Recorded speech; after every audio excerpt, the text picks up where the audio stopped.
예수님께서는 제자들을 사도라고 불러주셨습니다. 그들에게 그동안 가르치셨고 그들은 배우고 본바를 이제 익히고 그들이 간직할 뿐만 아니라 이제 그것을 세상으로 나아가 그들이 실천하기를 원하셨습니다. 그래서 주님은 그들을 보내시는 것이죠. 그때 하셨던 당부의 말씀 중 앞부분의 내용은 지난주에 함께 살펴보았습니다. 거저 받았으니 거저 주어라, 축복하라, 잃어버린 양에게로 가라 라는 이러한 명령을 하셨죠. 줄 수 있다라는 것, 축복한다라는 것, 잃어버린 영혼들을 향해 나아가는 것, 이것은 신나는 모험과 같습니다. 제자들은 이런 당부의 말씀을 듣고는 기대감과 함께 마음이 흥분되었습니다. 그들은 마치 롤러코스터를 처음 타는 것처럼 기대감 반, 흥분 반으로 그들은 상승하고 있었습니다. 승강장에서 롤러코스터에 탑승했을 때는 앞으로 펼쳐질 모험에 대한 기대감이 가득했었겠죠. 그런데 두 번째 당부를 듣고서 그들은 속으로 비명을 질렀을 것입니다. 롤러코스터가 출발 후에 가장 높은 지점인 리프트 힐에 도달했을 때, 최고도에 올랐을 때 이제 아득한 코스가 보이죠. 거의 수직에 가까운 내리막길이 보이고 회전하는 구간이 보이고 아득한 그런 모습이 보입니다. 그때 그들은 속으로 이렇게 비명을 질렀을 것입니다. 큰일 났다, 살려달라, 이런 심정이 되었을 것입니다. 그들은 자신들이 해야 할 일을 듣고서는 잔뜩 기대를 했습니다. 그런데 이번에 예수님께서 주의해야 할 일에 대해서 말씀을 하시자 아연실색하게 되었습니다. 그러나 이제 그들이 좋아하건 싫어하건 두려워하건 기대를 가지건 간에 그들은 돌진해서 이제 치달아 내려가야만 했었던 것이죠. 그러면 주님은 과연 롤러코스터의 정상에서 어떤 주의를 주셨을까요? 함께 살펴보기를 원합니다. 첫째로 지혜롭고 순전하라 라고 말씀하십니다. 예수님은 제자들을 파송하는 심정이 양을 이리 가운데로 보내는 것과 같았습니다. 그렇게 말씀을 하셨죠. 우리 마태복음 10장 16절 말씀을 함께 읽겠습니다. 보라, 내가 너희를 보냄이 양을 이리 가운데로 보냄과 같도다. 그러므로 너희는 뱀같이 지혜롭고 비둘기같이 순결하라. 10장 23절 앞부분만 함께 읽을까요? 이 동네에서 너희를 박해하거든 저 동네로 피하라. 아멘. 우리가 16절 보니까 한 구절 안에 동물이 나오죠. 몇 가지의 동물이 나오죠? 4가지의 동물이 나옵니다. 이 동물들은 각각 상징하는 바가 있습니다. 1위는 무엇을 상징을 할까요? 그리스도인들을 박해하려는 세상의 사람들을 상징합니다. 그러면 양들은 누구를 가리킬까요? 바로 박해의 위험에 처한 그리스도인들을 말하죠. 뱀과 비둘기가 의미하는 것은 무엇일까요? 세상 속의 그리스도인들이 지혜와 순수함으로 살아야 한다는 것을 보여주는 것입니다. 예수님은 제자들의 열망과 열정을 보셨습니다. 그런데 동시에 그들 안에는 미숙함이 있었고 어리숙함이 있었고 또 경솔함이 있었고 무모함도 있었습니다. 목자장이신 예수님이 보시기에 제자들은 지금 울타리 안에서는 즐겁게 뛰고 있지만 울타리 밖으로 넘어가면 곧 이리떼에게 위협을 당할 것이라는 것을 알고 계셨죠. 1위는 어떻습니까? 사납고 악랄합니다. 교활하고 겁이 없고 탐욕스럽습니다. 무리를 지어서 작전을 짜서 사냥을 합니다. 예수님은 그러한 상황 가운데 있는, 위협 가운데 있는 제자들을 보시면서 주의를 주십니다. 그런 제자들에게 하셨던 주의는 무엇입니까? 뱀의 지혜와 비둘기의 순결함을 가지라고 말씀하십니다. 뱀은 주로 악과 관련이 있죠. 부정적인 이미지로 성경에 나옵니다. 그런데 여기에서는 뱀의 긍정적인 측면을 강조해 주십니다. 뱀은 위험을 감지하면 재빨리 도망칩니다. 그리고 잘 숨습니다. 뛰어난 생존 능력을 가지고 있습니다. 또한 뱀은 껍질을 벗는 탈피 과정을 통해서 끊임없이 새로운 모습으로 바뀌죠. 그런 특성 때문에 뱀은 지혜롭고 영리하다라는 인식이 고대 사회에는 있었습니다. 그 구체적인 뱀의 지혜가 바로 23절의 내용인데요. 23절에 보면 이 동네에서 너희를 박해하거든 저 동네로 피하라. 그러니까 뱀은 어떻죠? 위험을 감지하면 순발력 있게 슬기롭게 잘 피합니다. 제자들에게도 이런 모습을 본받으라고 합니다. 생존을 위한 통찰력과 분별력을 가지라는 것이죠. 한편 비둘기는 어떻습니까? 온순하고 다른 동물에게 해를 끼치지 않습니다. 그리고 짝에게 헌신적이고 한번 맺은 짝과는 평생을 함께하는 습성이 있습니다. 그 때문에 비둘기는 순결과 순수의 상징이 되었습니다. 뱀처럼 지혜롭고 비둘기처럼 순결하라. 이 말씀은 현실적인 지혜와 내면의 순수성을 동시에 갖추라는 것입니다. 이 둘은 모두 있어야 할 것들입니다. 이렇게 한번 생각해 볼까요? 지혜로운데 순수함이 없다. 우리는 그런 사람을 어떻게 평가할 수 있을까요? 교활하다 이렇게 평가할 수 있겠죠. 순수한데 지혜가 없다. 그러면 또 어떻게 평가할 수 있을까요? 좀 미련하다 이렇게 평가할 수 있습니다. 제자들은 지혜로움과 순수함을 조화롭게 갖추어야만 했습니다. 뱀 같은 지혜로서 무모한 핍박을 피해야 했습니다. 비둘기 같은 순결로서 불가피한 핍박에 굴하지 않아야 했습니다. 우리가 그리스도인으로서 성실하게 살다 보면 그리고 복음을 전한다면 어떤 일이 일어날까요? 어떤 이들은 복음에 대해서 호의적으로 반응하고 복음을 기쁘게 받아들일 것입니다. 그러나 다른 한편으로는 복음을 거부할 뿐만 아니라 전하는 우리까지 밀어내고 또 적대적으로 대할 것입니다. 심한 경우에는 박해까지 하는 일이 생길 것입니다. 그런데 어떤 박해는요, 미련한 아집과 부족한 지혜 때문에 생깁니다. 뱀 같은 슬기가 없어서, 지혜가 없어서, 비둘기 같은 순수함만 있어서 생기기도 합니다. 그래서 불필요한 박해를 자초하기도 합니다. 처신을 잘못해서 또는 상황 판단이 느려서 또는 어떤 우직함으로 한다는 것이 그야말로 그 무대포처럼 되어서 불필요한 박해를 받을 때도 있습니다. 하나님은 이것을 원하지 않으셨습니다. 또 반대로 머리를 잘 쓰면 박해를 피할 수 있을 것이죠. 그런데 그 머리가 잔머리일 때가 있습니다. 교활함으로 인해서 여기 붙었다가 저기 붙었다가 하면서 오히려 난처한 상황을 그때그때는 잘 모면하지만 순전함이 없는 그런 모습이 있을 수 있습니다. 이럴 때는 바로 비둘기처럼 순결해야 하는 자세가 필요한 것입니다. 여러분들 예수님을 믿기 때문에 또 믿음의 생활에 들어섰기 때문에 반대에 부딪히셨던 적이 있으십니까? 아니면 복음을 전하다가 그러한 어려움을 경험하셨던 적이 있으십니까? 오래전 얘기지만 저의 경우에는 제가 고등학교 2학년 때 신앙생활을 시작을 했는데요. 처음에는 부모님 몰래 교회를 다녔습니다. 온 가족이 불교 집안이었기 때문에 몰래 교회를 다녔습니다. 성경책도 집에 숨겨놓고 몰래 꺼내서 읽어보고 다시 숨겨두었습니다. 그런데 한 6개월 뒤에 성경책이 발각되었습니다. 어머니가 그것을 보시고 심각하게 저를 앉히시고 저를 처음에는 타일렀습니다. 교회 가지 말아라. 그러면서 어머니가 저를 말리셨죠. 그래도 저는 듣지 않았습니다. 그리고 또 시간이 지나니까 외삼촌까지 동원을 하고 저희 큰누나도 친구들까지 동원을 해가지고 그야말로 뜯어 말리는 상황이 되었습니다. 그리고 그때 저는 처음으로 어머니께 이런 말씀을 드렸습니다. 불순종의 그런 그 결단을 어머니께 말씀을 드렸습니다. 제가 다른 거는 다 순종하겠지만 교회 가는 거, 예수님 믿는 것만큼은 제가 어머니께 순종할 수 없습니다. 왜냐하면 이거는 죽고 사는 문제이기 때문에 이거는 제가 따를 수가 없습니다. 좀 서운하시더라도 이해해 주세요. 그리고 저는 이것이 어머니를 위한 최선이라고 생각을 합니다. 라고 그렇게 어머니의 말씀을 거절했습니다. 그러면서도 좀 순탄하지 않은 일들이 있었는데 그때마다 주님께서 많은 은혜를 주셨습니다. 어떤 분들은 지금은 그래도 굉장히 양호하죠. 우리나라는 양호하고 또 예수님을 믿는 것 때문에 좀 물리적인 어려움을 겪는 일이 드뭅니다. 그런데 과거에는 우리나라도 역시 예수님을 믿는 것 때문에 굉장한 박해와 핍박을 받았던 민족입니다.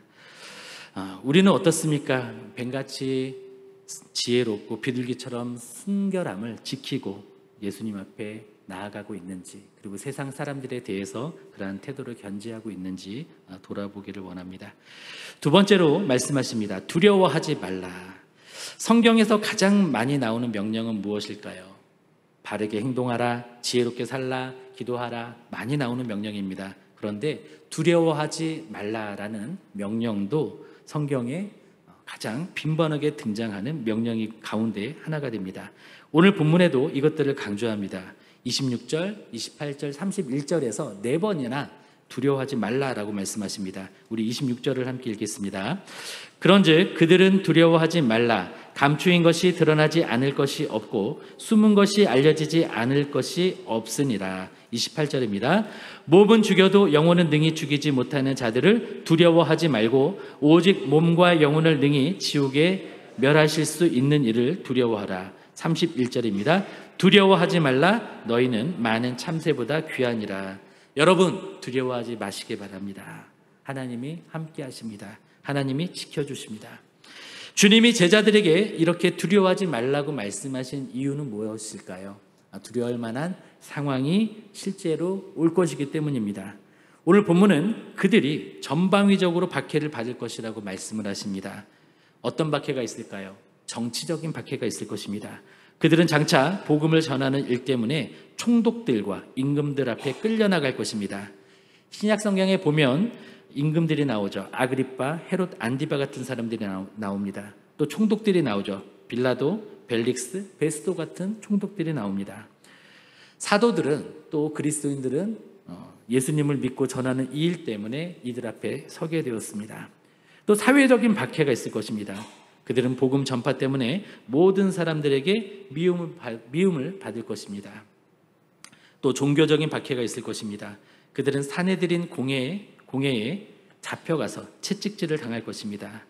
사내들인 공회는 회당과 연계된 종교적 사법기관입니다. 여기에서는 주로 태형, 때리는 형벌이 가해졌습니다. 그리고 가정적인 박해도 일어날 것입니다. 심지어 자기 가족들에게 의해서 고발되고 내어줌이 당할 것입니다. 사랑하는 가족관계 안에서도 박해를 받고 배척되는 일이 생기는 것이죠.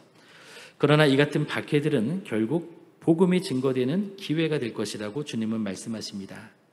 예수님께서는 이러한 상황에도 두려워하지 말아야 할 이유를 말씀하십니다. 왜냐하면 하나님은 복음이 감춰지지 않고 드러나기를 원하시기 때문에, 그리고 그 복음을 드러내는 곳에 주님은 함께 하시기 때문에 두려워하지 말라라고 말씀하십니다. 그리고 설령 고난을 당한다고 해도 이것은 주님을 위한 고난이 됩니다. 우리가 산상설교에서 팔복에서 어떤 말씀을 나누었었죠? 의를 위하여 박해를 받은 자는 복이 있나니 천국이 그들의 것이다.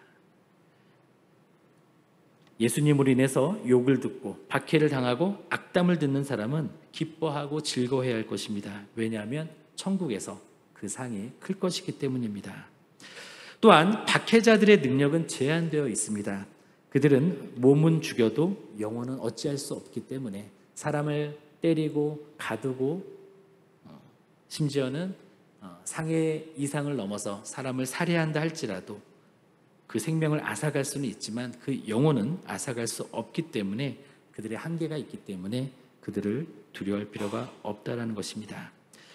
또한 하나님은 시련과 환난 가운데서도 제자들을, 그리스도인들을 사랑하고 보살피는 일을 멈추지 않으실 것이기 때문에 두려워할 필요가 없다라는 것입니다.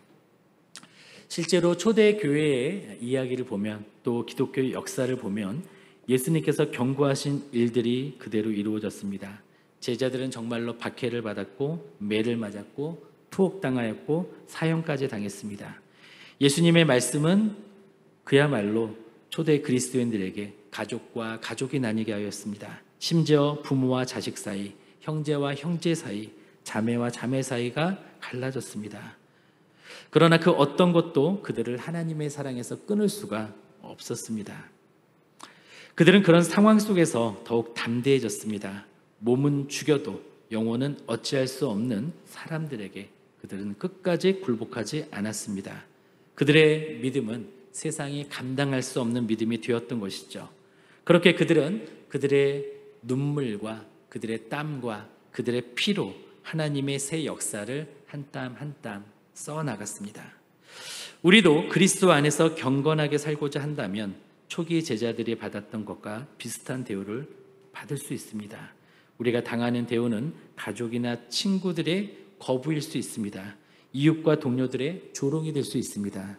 그런 경미한 것이 될 수도 있습니다. 또는 정부의 공식적인 탄압이나 박해 같은 심각한 그러한 상황이 올 수도 있습니다. 그러나 어떤 것이든 우리는 걱정할 필요가 없습니다. 그때에도 전능하신 하나님께서 우리와 함께 하시면서 불굴의 믿음을 주실 것이기 때문입니다. 그것을 극복하게 하실 것이기 때문입니다.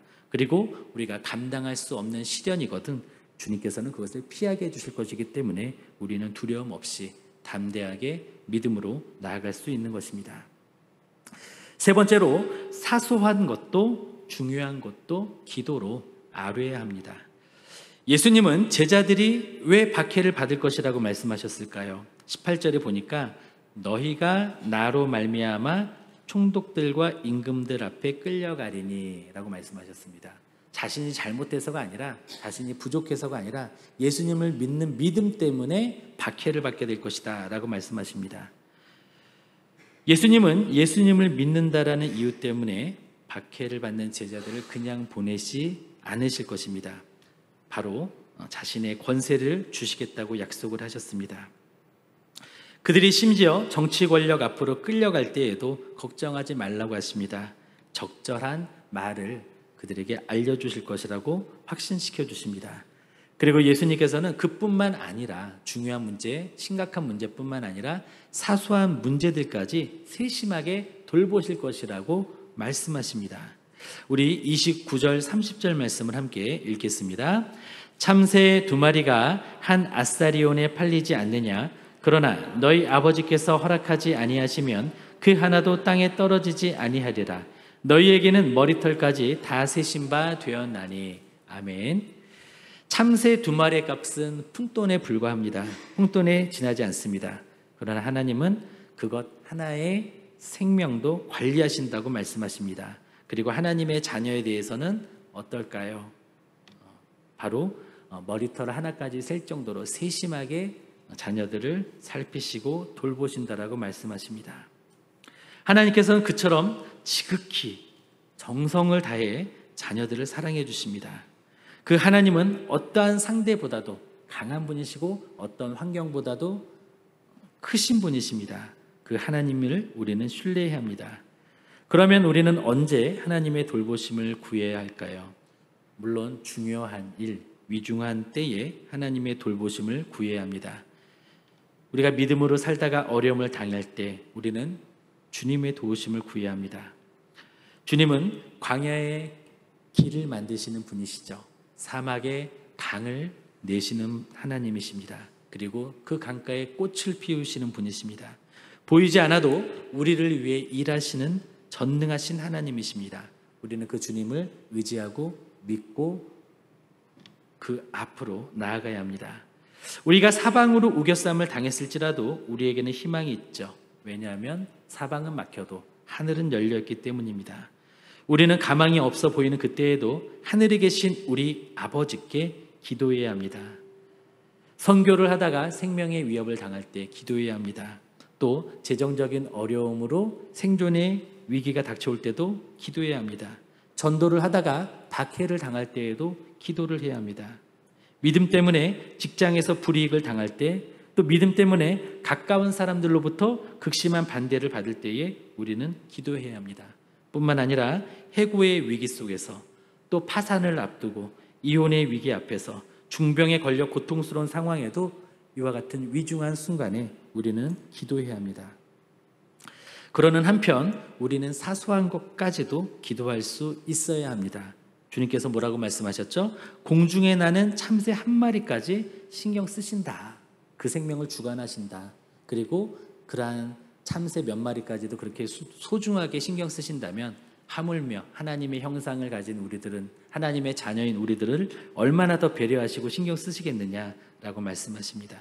우리의 머리카락 한 올 한 올까지도 다 신경 쓰시는 하나님이십니다. 우리는 여러 마리의 참새보다 소중한 존재입니다. 그러니 믿음을 가지고 기도하시기 바랍니다. 아주 사소한 기도를 하셨으면 좋겠습니다. 복잡한 거리에서 주차할 공간이 없을 때 하나님 주차할 자리를 내주세요. 기도할 수 있어야 합니다.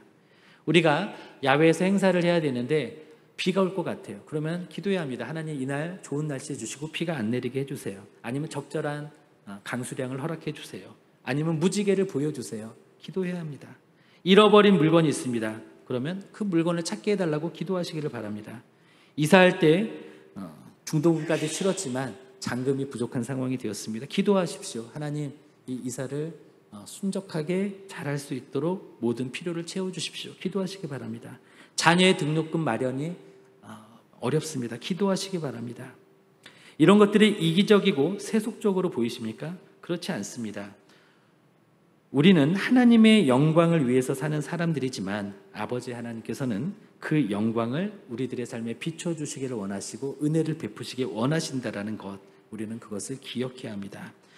하나님께서 하시지 못할 만큼 큰 일은 없습니다.